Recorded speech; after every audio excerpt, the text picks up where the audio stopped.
आप सभी को नमस्ते। पोल साइंस एनालाइज चैनल में आपका स्वागत है।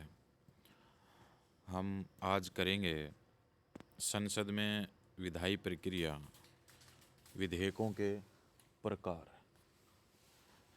वित्त विधेयक और धन विधेयक में क्या अंतर होता है, विधेयक कैसे पेश किए जाते हैं। तो संसद के में विधायी प्रक्रिया, संसद के दोनों सदनों में विधायी प्रक्रिया समान है, यानी लोकसभा में या राज्यसभा में किसी में भी हम विधेयक प्रस्तुत कर सकते हैं। ऐसे कौन से विधेयक हैं जो सिर्फ लोकसभा में पेश होते हैं, वो हम आगे इसी वीडियो में आज के दिन ही करेंगे। प्रत्येक विधेयक को प्रत्येक सदन में समान चरणों से गुजरना होता है। एक विधेयक कानून के लिए एक प्रस्ताव है जो विधिवत अधिनियमित होने पर एक अधिनियम या कानून बन जाता है। विधेयकों के प्रकार।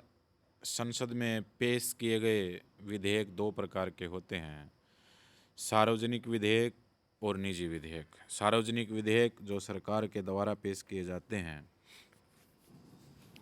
इनका वर्गीकरण संसद में पेश किए गए विधेयकों को 4 श्रेणियों में वर्गीकृत किया गया है।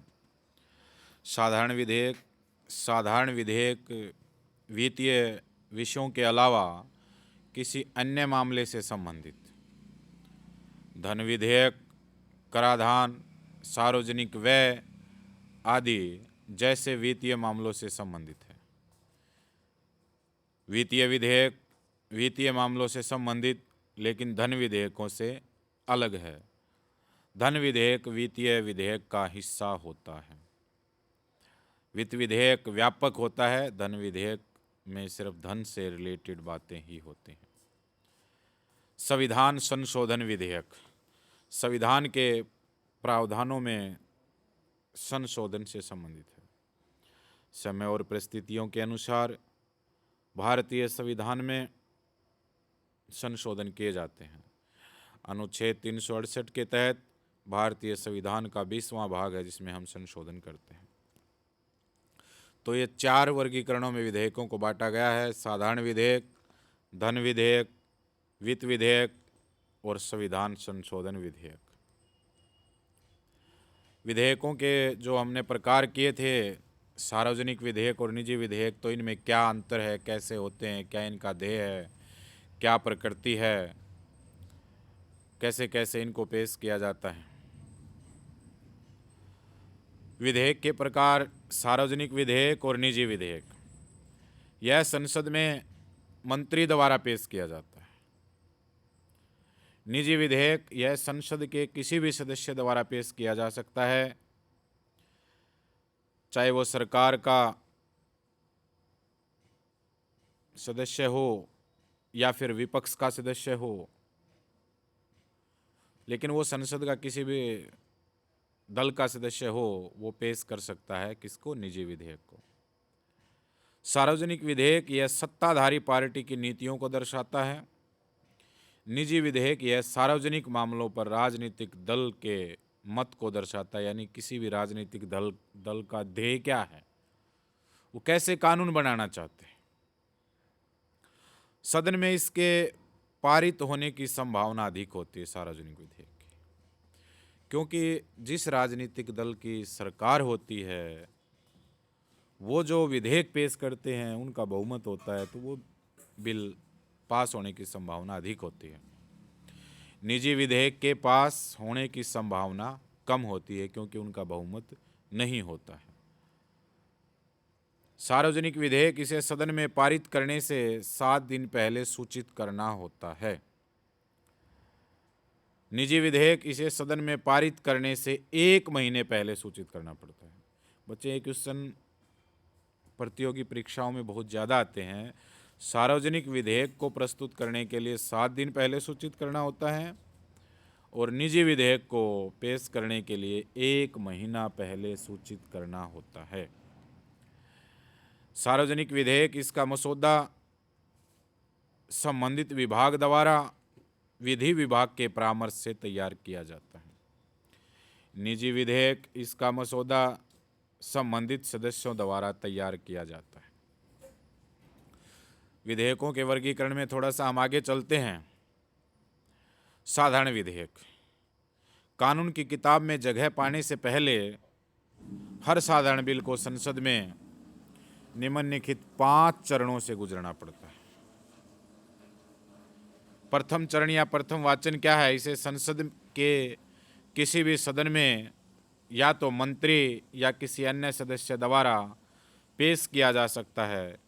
बिल भारत के राजपत्र में प्रकाशित होता है। बिल का परिचय और राजपत्र में इसका प्रकाशन बिल का पहला वाचन कहलाता है। दूसरा इसका जो चरण है या वाचन है, यह विधेयक के अधिनियमन में सबसे महत्वपूर्ण चरण है। इस चरण में भी 3 उपचरण होते हैं। जैसे पहले सामान्य चर्चा होती है, राजपत्र में छपने के बाद इस पर चर्चा होती है। चर्चा में वाद विवाद होते हैं, इसके पक्ष और विपक्ष में बातचीत होती है, फायदे और नुकसान के बारे में बातचीत होती है। तो पहला उपचरण है, यह विधेयक को संसद की प्रवर समिति को भेज सकती है, या दूसरा यह विधेयक को दोनों सदनों की संयुक्त समिति के पास भेज सकती है, या यह जनता की राय जानने के लिए भी भेजा जा सकता है। कमेटी स्टेज, यह कमेटी बिल की पूरी तरह से और विस्तार से प्रत्येक क्लोज की जांच करती है। यह अपने प्रावधानों में संशोधन भी कर सकता है, लेकिन इसके अंतर्निहित सिद्धांतों को बिना बदले विचार चरण के लिए भेज दिया जाता है।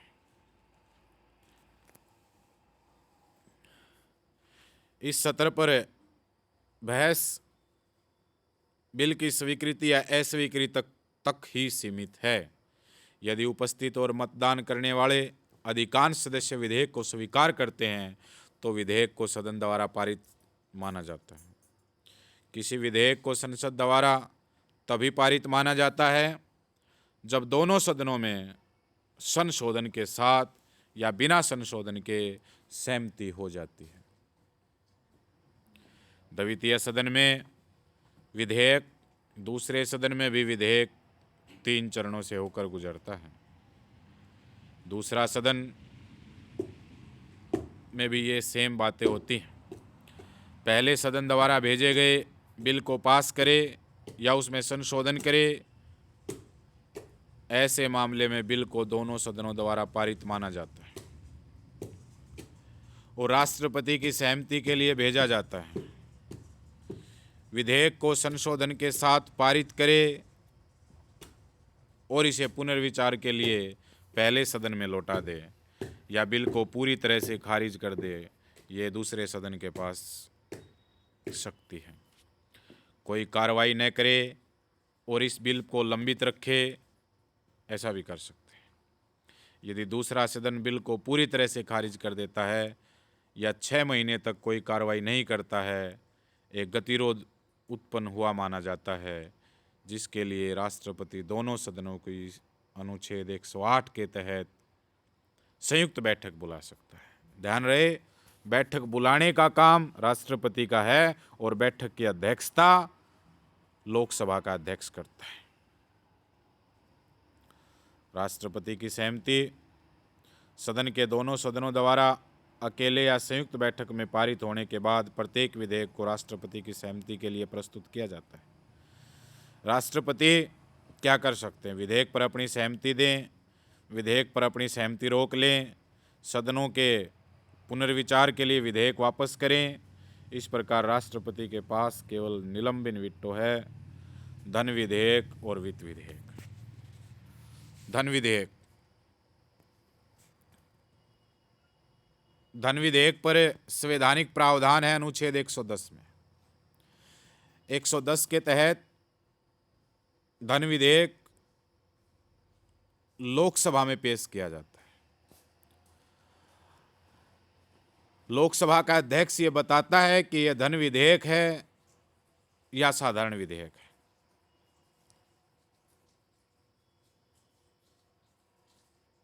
सदन जिसमें पेश किया जाता है वो केवल लोकसभा होती है। राज्यसभा में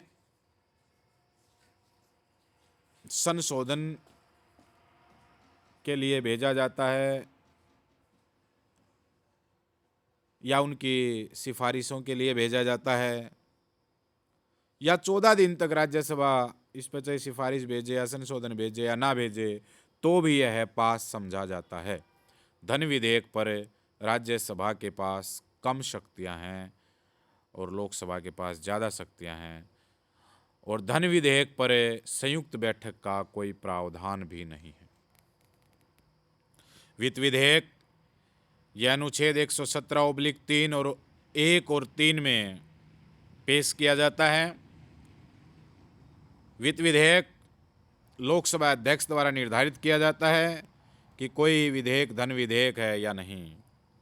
सदन जिसमें पेश किया जा सकता है वो वित्त विधेयक केवल लोकसभा में, जबकि वित्त विधेयक को किसी भी सदन में पेश किया जा सकता है। राज्यसभा में विधेयक राज्यसभा इसे संशोधित या स्वीकार कर सकती है। संयुक्त बैठक राष्ट्रपति द्वारा संयुक्त विधेयक आयोजित किया जा सकता है। संविधान संशोधन विधेयक इसमें किया जा सकता है। भारत के संविधान के अनुसार संविधान संशोधन विधेयक 3 प्रकार के हो सकते हैं, जिसके लिए आवश्यक है प्रत्येक सदन में से पारित होने के लिए साधारण बहुमत, प्रत्येक सदन में पारित होने के लिए विशेष बहुमत, और उसके पारित होने और आधे से अधिक राज्यों के विधानमंडल द्वारा इसे पारित किया ऐसे प्रस्तावों के अनुसमर्थन के लिए विशेष बहुमत चाहिए। आर्टिकल 368 के तहत संसद के किसी भी सदन में पेश किया जा सकता है संशोधन विधेयक, और इसे साधारण बहुमत द्वारा, विशेष बहुमत द्वारा और विशेष बहुमत के साथ आधे से ज़्यादा राज्यों का समर्थन शामिल होता है। संविधान संशोधन विधेयक या धन विधेयक में पर संयुक्त बैठक का कोई प्रावधान नहीं है। दोनों सदनों की संयुक्त बैठक में क्या होता है, क्या किन किन पर संयुक्त बैठक बुलाई जा सकती है, यह हमने कर लिया है, तो थोड़ा सा और चर्चा कर लेते हैं। संयुक्त बैठक एक विधेयक पारित करने पर दोनों सदनों के बीच गतिरोध को हल करने के लिए संविधान द्वारा प्रदान की गई असाधारण मशीनरी है। गतिरोध की स्थिति में, यानी लोकसभा या राज्यसभा के आपस में गतिरोध की स्थिति में संयुक्त बैठक बुलाई जाती है अनुच्छेद 108 में। यदि बिल में किए जाने वाले संशोधन के बारे में सदनों ने अंततः असहमति जताई हो, या यदि दूसरे सदन द्वारा विधेयक पारित किए बिना विधेयक की प्राप्ति की तारीख से 6 महीने से अधिक बीत चुके हों, तो ऐसी स्थितियों में राष्ट्रपति संयुक्त बैठक बुला सकता है और इसकी अध्यक्षता लोकसभा का अध्यक्ष करता है। प्रयोज्यता संयुक्त बैठक का प्रावधान केवल साधारण विधेयकों या वित्त विधेयकों पर लागू होता है। यह धन विधेयक और संविधान संशोधन विधेयकों पर लागू नहीं होता है। धन विधेयक के मामले में लोकसभा के पास ज़्यादा शक्तियां हैं, जबकि एक संवैधानिक संशोधन विधेयक को प्रत्येक सदन द्वारा अलग अलग पारित किया जाता है। अध्यक्ष की भूमिका लोकसभा अध्यक्ष दोनों सदनों और उपाध्यक्ष की संयुक्त बैठक की अध्यक्षता उनकी अनुपस्थिति में करता है। यदि दोनों अनुपस्थित हैं तो राज्यसभा के उपसभापति अध्यक्षता करते हैं। गणपूर्ति जरूरी है। एक संयुक्त बैठक के गठन के लिए गणपूर्ति दोनों सदनों के कुल सदस्यों की कुल संख्या का 10वां हिस्सा है। संयुक्त बैठक के उदाहरण 1950 के बाद से दोनों सदनों की संयुक्त बैठक के संबंध में प्रावधान केवल 3 बार हुई हैं। 1950 में के बाद दहेज निषेध विधेयक 1960 में, बैंकिंग सेवा आयोग को निरसन करना था विधेयक 1977, आतंकवाद निरोधक विधेयक 2002। संसदीय विशेषाधिकार संसदीय विशेषाधिकार व्यक्तिगत और सामूहिक रूप से संसद सदस्यों द्वारा प्राप्त कुछ अधिकार और उन्मुक्तियां हैं ताकि वे प्रभावी रूप से अपने कार्यों का निर्वहन कर सकें। इसमें से किसी भी अधिकार और उन्मुक्ति की अवहेलना की जाती है तो अपराध को विशेषाधिकार का उल्लंघन कहा जाता है। यह संसद के कानून के तहत दंडनीय है। संविधान में विशेषाधिकार क्या हैं कि संसद के लिए अनुच्छेद 105 और राज्य विधानसभाओं के लिए अनुच्छेद 194 में दोनों विशेषाधिकारों का उल्लेख करते हैं, अर्थात संसद में बोलने की स्वतंत्रता और इसकी कार्रवाई के प्रकाशन का अधिकार है। नियम पुस्तिका में प्रावधान है कि लोकसभा नियम पुस्तिका के अध्याय 20 में नियम संख्या 222 और इसी तरह राज्यसभा नियम पुस्तिका के अध्याय 16 में नियम 187 में संसदीय विशेषाधिकारों को नियंत्रित करती है। अब हम करेंगे धन विधेयक और वित्त विधेयक में क्या मुख्य अंतर है। धन विधेयक और वित्त विधेयक मुख्य इनमें बहुत अंतर है।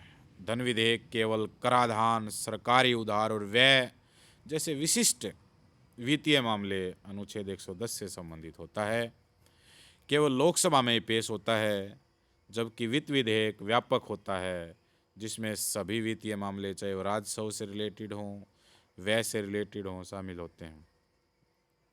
यह किसी भी सदन में पेश हो सकता है, लेकिन इसमें धन विधेयक के प्रावधानों के साथ साथ अन्य बातें भी हो सकती हैं। सभी धन विधेयक वित्त विधेयक होते हैं, लेकिन सभी वित्त विधेयक धन विधेयक नहीं होते हैं। वित्त विधेयक पर संयुक्त बैठक बुलाई जा सकती है, धन विधेयक पर संयुक्त बैठक नहीं बुलाई जा सकती। धन विधेयक अनुच्छेद 110 में दायरा क्या है इसका?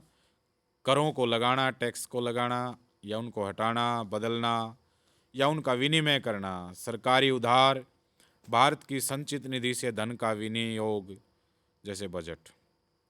यह लोकसभा में पेश होता है, इसे केवल लोकसभा में ही पेश किया जा सकता है। राष्ट्रपति की भूमिका, पेश करने से पहले राष्ट्रपति की सिफारिश आवश्यक है, यानी राष्ट्रपति की अग्रिम स्वीकृति लेनी होती है। राष्ट्रपति से पुनर्विचार के लिए नहीं भेज सकते। राष्ट्रपति धन विधेयक को पुनर्विचार के लिए नहीं भेज सकते। राज्यसभा की क्या शक्तियां हैं इसमें? बहुत सीमित शक्तियां हैं। राज्यसभा इसमें संशोधित या अस्वीकार नहीं कर सकती है, केवल 14 दिनों के अंदर अपनी सिफारिशें दे सकती है। उन सिफारिशों को मानना या न मानना लोकसभा के ऊपर निर्भर है। संयुक्त बैठक इस पर नहीं बुलाई जा सकती, इसमें प्रावधान नहीं है। अध्यक्ष की भूमिका, लोकसभा अध्यक्ष से प्रमाणित करता है कि यह धन विधेयक है या धन विधेयक नहीं है। वित्त विधेयक अनुच्छेद 117, इसका दायरा राजस्व और व्यय सहित सरकार के सभी वित्तीय मामलों को कवर करता है। ठीक है, लेकिन इसमें धन विधेयकों के विषय के अलावा अन्य विधायी मामले भी हो सकते हैं। अनुच्छेद 117, लोकसभा और राज्यसभा में पेश करना, इसे लोकसभा या राज्यसभा किसी भी सदन में पेश किया जा सकता है। श्रेणी 1 और यानी 2 प्रकार के होते हैं। राष्ट्रपति की भूमिका, कुछ वित्त विधेयकों में अनुच्छेद 117(1) और अनुच्छेद 117(3) ये 2 तरह के होते हैं, के लिए राष्ट्रपति की सिफारिश आवश्यक है। वे साधारण विधेयकों की तरह ही होते हैं। राज्यसभा की शक्तियां धन विधेयक की तुलना में अधिक शक्तियां हैं। यह सिफारिश कर सकती है और गतिरोध की स्थिति में संयुक्त बैठक हो सकती है। संयुक्त बैठक कुछ मामलों में जैसे 117(3) में संयुक्त बैठक का प्रावधान है। ये थे वित्त विधेयक और धन विधेयक में अंतर, राज्यसभा और राष्ट्रपति की क्या क्या शक्तियां हैं। आगे हम करेंगे भारत में संघीय शासन प्रणाली, केंद्र राज्य संबंध, राज्यों की स्वायत्तता की मांग, सरकारी आयोग, राजमन्नार समितियां, राज्य पुनर्गठन आयोग, प्रशासनिक रिपोर्ट 1 और 2 आगे हम करेंगे। वीडियो अच्छी लगे तो लाइक, सब्सक्राइब और कमेंट जरूर करें। इस वीडियो की PDF प्राप्त करने के लिए हमारे टेलीग्राम ग्रुप चैनल को ज्वाइन करें, उससे आप वीडियो डाउनलोड कर सकते हो। धन्यवाद। जय हिंद, जय भारत। आपका दिन शुभ रहे। प्रत्येक प्रतियोगी परीक्षा को आप पास करें।